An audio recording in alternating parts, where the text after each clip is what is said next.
Hi, this is Chris. I'm the founder and CEO of StockSpot, Australia's largest online investment advisor.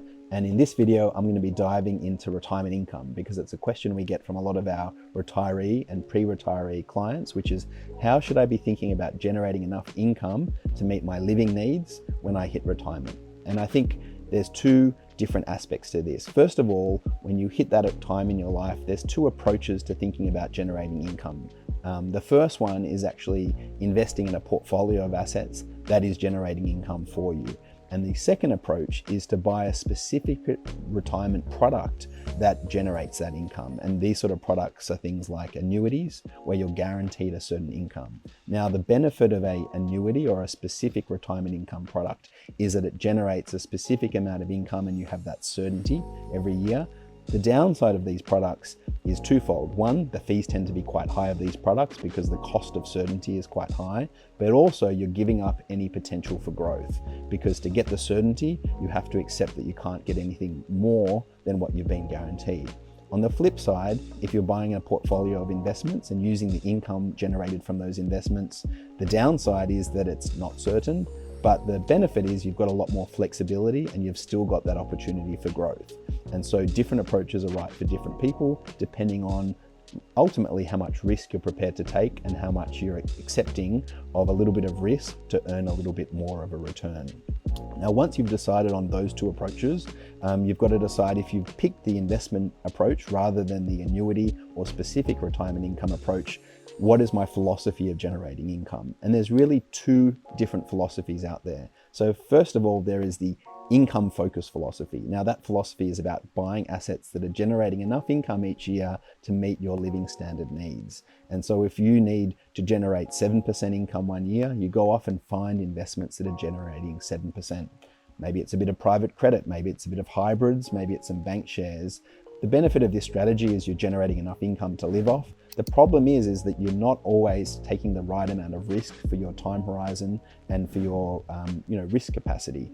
And so you end up, particularly in parts of the market cycle that have very low interest rates, taking quite a lot of risk because in order to earn that sort of income, you ultimately need to go up the risk spectrum. So you have to buy quite risky assets, and that might mean that the capital part of your portfolio is seeing a lot of volatility because you're buying assets that are varying in price quite a lot. The other approach, if you don't take the income specific approach, is a total return approach. So the total return approach is more focused on making sure your portfolio is aligned to your risk tolerance, your time horizon and your risk capacity, and then finding whatever income it generates. And let's say you need 7% a year, but the portfolio only generates 3.5% per year. That's fine. You take the 3.5% of dividends and you also sell down out of the capital side of your portfolio the other 3.5% a year to make up the 7%. But in this approach, you've got the capital growth side of your business, of your investments actually growing over time. So you're actually able to draw down that 3.5% in addition to the income part. Now, this is my preferred approach for generating retirement income for a few reasons. One is you can actually build it in a very efficient, low-cost way. You don't need annuities. You don't need to be buying expensive managed products that are generating higher yield. And so it's very efficient and it's very low cost. And every dollar of cost saving is ultimately going to go into your retirement pocket over the long run. But the other benefit is that you're taking a much more sensible risk-adjusted approach, and it gives you a lot more flexibility because you pocket the dividends every year and you can ultimately dial up or dial down the amount of capital you sell based on what living expenses you need that year. So if you need a little bit more, you can sell a little bit more, or if markets are doing well and markets have gone up more, you can harvest a bit more of those profits. Or if markets aren't doing as well, or if your living standards don't require as much of a sell down, you don't need to sell as much. So flexibility and costs are really the reason I much prefer a total return approach when it comes to retirement income. Psychologically, though, I know this is a very difficult approach for some people, and I've spoken to friends and family who have struggled with this approach because they don't like the concept of selling down some of the capital. But I would suggest that you should really be indifferent about whether you're receiving that income through selling down some of your shares and some of your portfolio, or whether you're receiving it through the income side. But ultimately, by selling down some of the shares, you're going to have a much more robust portfolio. It's going to be much better diversified, and it's going to be taking less risk.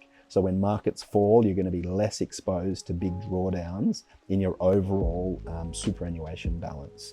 And if you are confused or you have questions about how you can build this sort of portfolio, we've got advisors here at StockSpot who do this for a lot of our clients. It's our bread and butter, because building a sensible risk-adjusted portfolio and making the most of both dividends and the capital growth side is something we're doing for clients all the time. So reach out to me in the comments or come to the StockSpot website to find out more. If you have any questions otherwise, please put them in the comment section below.